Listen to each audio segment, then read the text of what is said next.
Well, the past 2 years have witnessed the introduction of a whole new vocabulary into our everyday lives.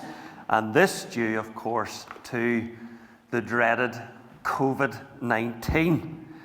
Social distancing, test and trace, lockdown, the R number, hotel quarantine, the furlough scheme, lateral flow tests, PCR tests, self-isolation, vaccine passports, touch points, household bubbles. I remember when PPE stood unmistakably for politics, philosophy, and economics. Now, personal protective equipment. And we became accustomed to wearing our face masks, repeatedly sanitizing our hands, opening windows even when it was freezing cold outside, working from home, even sometimes in our pajamas, looking disapprovingly when the person sitting near you would sneeze or cough, postponing yet again our planned holiday break, and despairing when Dr. Tom Black would pop up again on the Nolan Show with his latest pronouncement of doom and gloom. Thankfully, we have largely emerged from this scenario, and just in time before Patrick began to lose his hair and before Marina went completely mad. But what most of us had to endure over the COVID pandemic, hateful as social distancing and being confined to our homes was, pales into insignificance besides what life was like for those in Jesus' day who suffered from the common disease of leprosy. Actually, the biblical term for leprosy covers a wide range of skin ailments, but the extreme, what the medics today call Hansen's disease, was truly horrendous. The body would be covered with lesions and white spots, and it would be eaten away at, terribly deformed, until eventually it would lead to the death of the victim. And moreover, leprosy was highly contagious. And this resulted in a life then of social isolation for the leper. Lepers were not permitted to mix with other people other than fellow lepers. They were not allowed to live in the sort of towns or cities, but were confined to living in leper colonies or to caves. If someone came near one, a leper was obligated to shout out, "Unclean," as a warning. They had no way of earning a living, and so they were dependent upon charity. And the psychological effects of leprosy could almost be as bad as the physical, because victims often felt ashamed of their condition, and it was commonly thought of, if you had leprosy, this was a curse for some sin in your life. Moreover, under the law of Moses, the leper was considered as ceremonially unclean. Indeed, it was actually a priest who made the formal diagnosis of leprosy.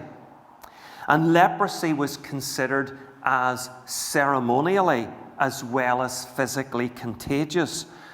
No one then would want to be in the company of a leper. We might say that lepers were to be avoided like the plague. To be a leper was really to endure a living death. A leper was the ultimate in a social outcast. And that sets the scene then for this morning's encounter with Christ from the Gospel of Luke. So far in this series, we thought about Jesus' encounter with Satan in the desert in chapter 4 of Luke, the paralyzed man in chapter 5, the centurion in chapter 7, Simon the Pharisee and the prostitute in chapter 7 again, and then with Jairus and the sick woman in chapter 8. So we're now going to take an enormous leap forward in the Gospel of Luke, and we're going to go right forward to chapter 17. Right forward to 17. And we're going to read there of Jesus' encounter with a 10-strong band of lepers. So let's read this together. And I've got my new glasses at last, so I can actually read this more easily. Now, on his way to Jerusalem, Jesus travelled along the border between Samaria and Galilee. As he was going into a village, 10 men who had leprosy met him. They stood at a distance and called out in a loud voice, "Jesus, Master, have pity on us." When he saw them, he said, "Go show yourselves to the priests." And as they went, they were cleansed. One of them, when he saw he was healed, came back, praising God in a loud voice. He threw himself at Jesus' feet and thanked him, and he was a Samaritan. Jesus asked, "Were not all 10 cleansed? Where are the other 9? Was no one found to return and give praise to God except this foreigner?" Then he said to him, "Rise and go. Your faith has made you well." This is one of the encounters with Jesus which is exclusive to Luke. You will not read of this in the other gospel records. Of course, it wasn't Jesus' only encounter with lepers. Back in Luke 5, verses 12 to 16, for example, there is another encounter with a leper. And indeed, as Luke chapter 7, verse 22 tells us, when some of John the Baptist's followers came to see Jesus, to seek to authenticate, are you the Messiah? Are you the sent one, Israel's deliverer? Jesus actually pointed to the curing of lepers as one of the evidences that he was indeed their Messiah. Our incident occurred as Jesus travelled along the border between Samaria and Galilee.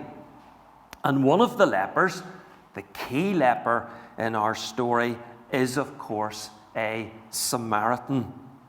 Now, as we saw recently in Patrick's excellent exposition of the parable of the Good Samaritan, Jews and Samaritans were not exactly best friends. Rather, they despised each other. As Patrick was telling us, Jews regarded Samaritans as apostates. And if you were a morally upstanding Jew, you would do everything to avoid contact with this lesser breed, this Samaritan. But here we find that as Jesus approaches an unnamed village, he is met, albeit at a distance, by a group of 10 lepers. 9 Jewish and 1 Samaritan. Evidently, in extremity, ethnic distinctions didn't matter so much. Jewish and Samaritan lepers were found to be together. And as I thought about that, I couldn't help but think of, what was said about American troops when they were fighting in Vietnam, in the jungles of Vietnam, whilst back home in the southern states of the USA, blacks or people of colour were still suffering discrimination under Jim Crow laws and segregationist practices. In the jungles of Vietnam, blacks and whites fought as one. As was rightly said, in the jungles of Vietnam, it didn't matter if your skin was black or white, your blood was red and your blood ran together. Anyhow, on with our story. Collectively, the lepers call to Jesus with a loud voice, and note Luke's detail there. They have to shout because they're not allowed to come close. Their plea is that Jesus would have mercy upon them, that is, upon their leprous condition. They are literally begging Jesus to heal them. Now, on the occasion recorded back in Luke chapter 5, Jesus had defied social convention by reaching out and actually touching the leper. But here he simply gives verbal instruction that all 10 are to go and make themselves known to the priests. What's that all about, you may well ask? Well, as previously mentioned, in respect of leprosy, the priests really doubled up as sort of health inspectors. It was the priest who made the official diagnosis that this person had leprosy. And it was a priest who had to verify if someone was claiming to be cured of leprosy. The priest had to make that pronouncement that they were. The priest would actually conduct a medical examination, and only after he had certified them as clean and a sacrifice had been offered and ablutions had been performed, only then could the cleansed leper be readmitted into communal life. Jesus then tells them to go to the priests even in advance of their actual healing. And they set off. After all, what do they have to lose? And en route, they discover that they have been miraculously cured. One of the lepers, the one whom we might consider to be the least likely, doesn't wait for the priest's hygiene certificate, but doubles back and, praising God in a loud voice, he prostrates himself before Jesus in an act of worship and thanksgiving for what Jesus has just done. And incidentally, this is apparently the only time in the New Testament that you will read, in the Gospels that you will read, of anyone giving personal thanks, personally thanking Jesus. Jesus asks the pertinent question, where are the other 9? And he is quick to point out the anomaly here, that it is this foreigner, the Samaritan, and not any of the Jewish lepers who returned full of praise and gratitude. Whereupon Jesus bids the Samaritan farewell, declaring that the Samaritan's faith in him has made him well, made the leper well. It is another wonderful encounter with Jesus. So what then can we, in Castlereagh Fellowship, what can we learn from this encounter? What are the takeaway lessons? And I'm going to suggest that there are four lessons.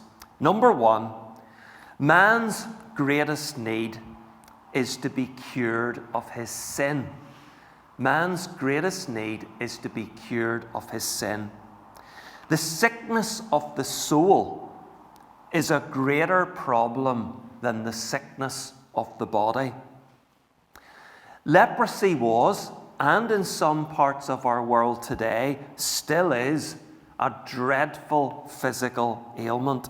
And it's right that we should feel sympathy and wish to help anyone who suffers from such a horrendous condition. But in the Bible, leprosy is also a symbol of sin. And sin is something that all of us are afflicted by, and for which all of us need divine healing, divine forgiveness. The 10 lepers each received physical healing, all cured of their hideous disease.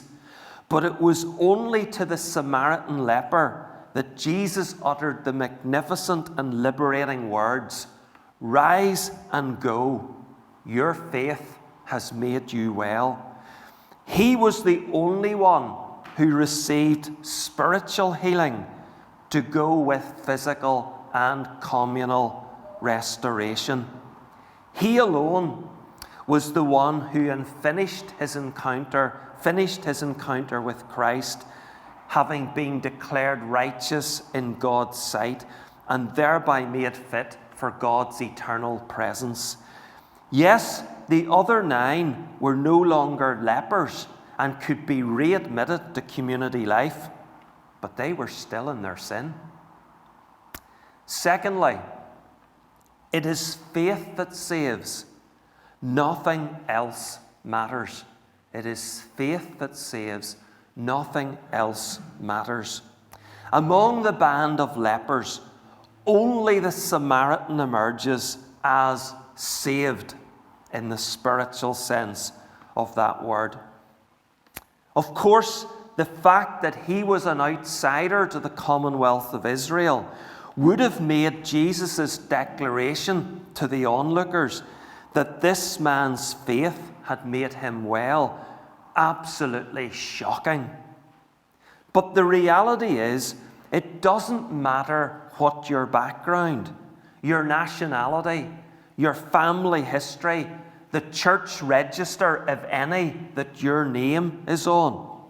All that counts is whether you have acknowledged and repented of your sin and come to Jesus asking forgiveness and exercising faith in his substitutionary sacrifice at Calvary's cross.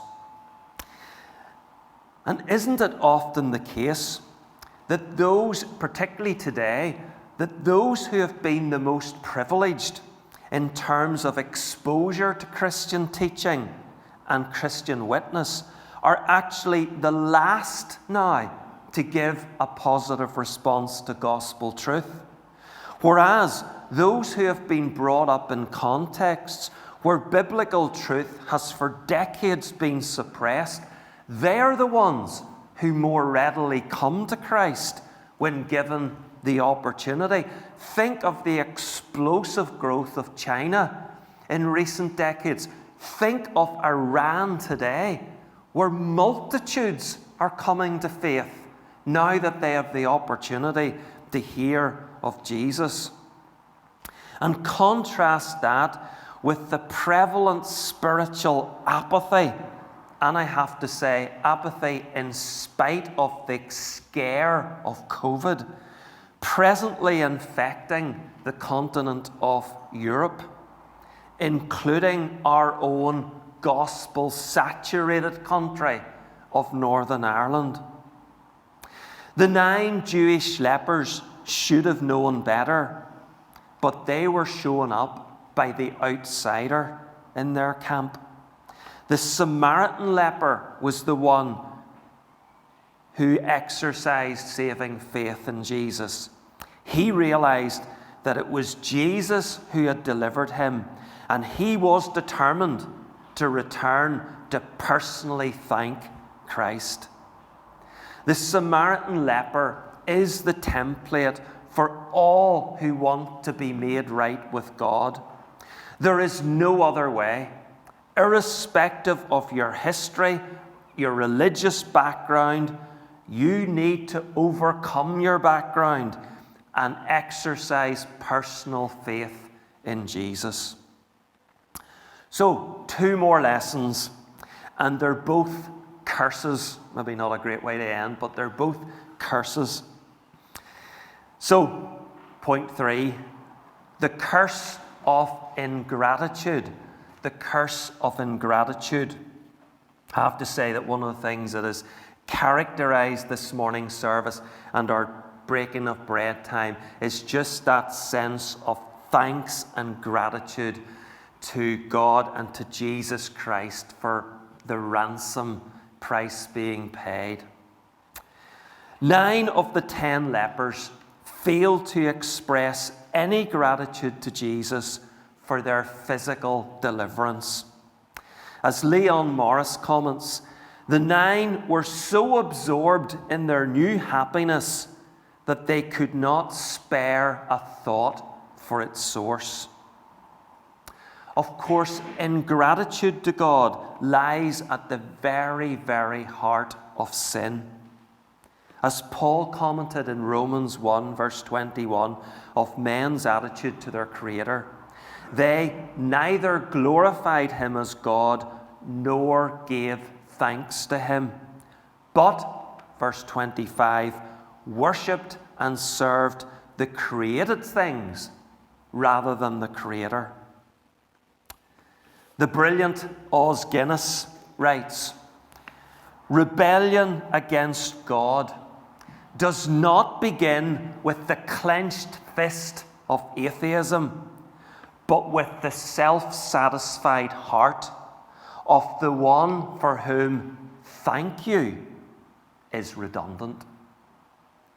David Gooding adds, all God's gifts are meant to lead us to the person who is the supreme gift to men.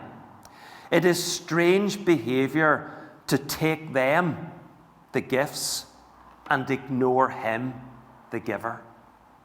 And yet, that is what our natural inborn tendency is. Jesus indeed exposed this in the context of the miracle of the feeding of the 5,000. It was because of Jesus' capacity to fill people's stomach with food, with bread, that many were then minded to follow him. Give me the gift. Give me the bread. Relieve my hunger, physical hunger, rather than give me yourself. That was the mindset. How often have you heard of someone who makes a sort of bargain with God? God, if you'll do such and such for me, or if you get me out of this particular crisis or predicament, then I promise I will become your follower, or I will do this or that for you. Only to renege on that once they've got what they wanted, or the immediate crisis, the panic has passed. And we mustn't think that the child of God is immune to this mindset. This mindset will not just disappear the moment that we are saved. It is an ever-present danger, lurking there always in the background, that we will come to treat God's blessings as a given, even as our right, and become so taken up with the gifts that we effectively stop worshipping God for who he is, but only for what he gives.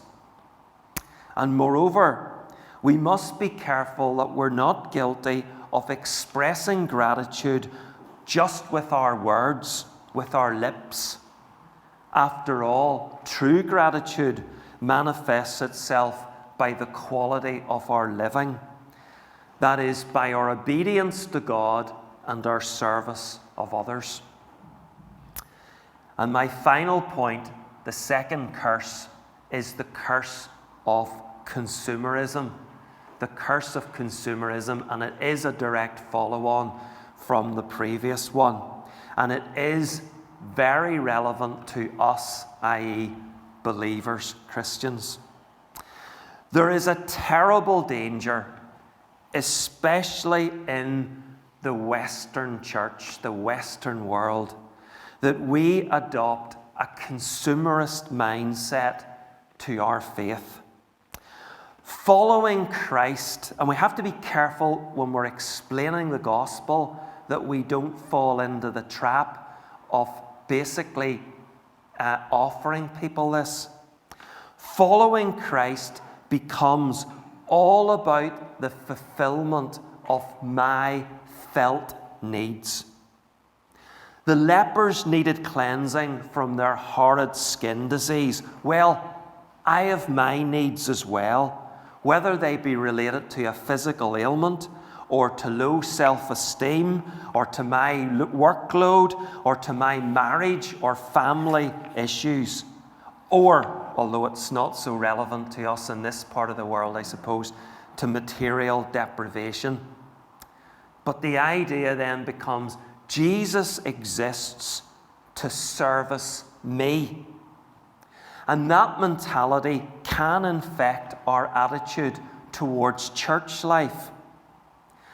Belonging to a church which demands active service, well, that's a bit too much of an ask. No, I want a church where I can go along on a Sunday morning, take my seat, and just relax for an hour or an hour and a half. Where the singing pleases me, where there's good provision for my kids in the creche or the Bible classes.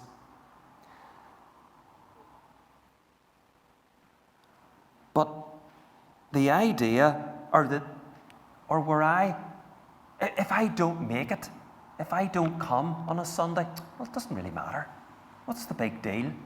And where I can slip in and just slip out at the end with not having to talk to people, with no fuss, just pleasing myself.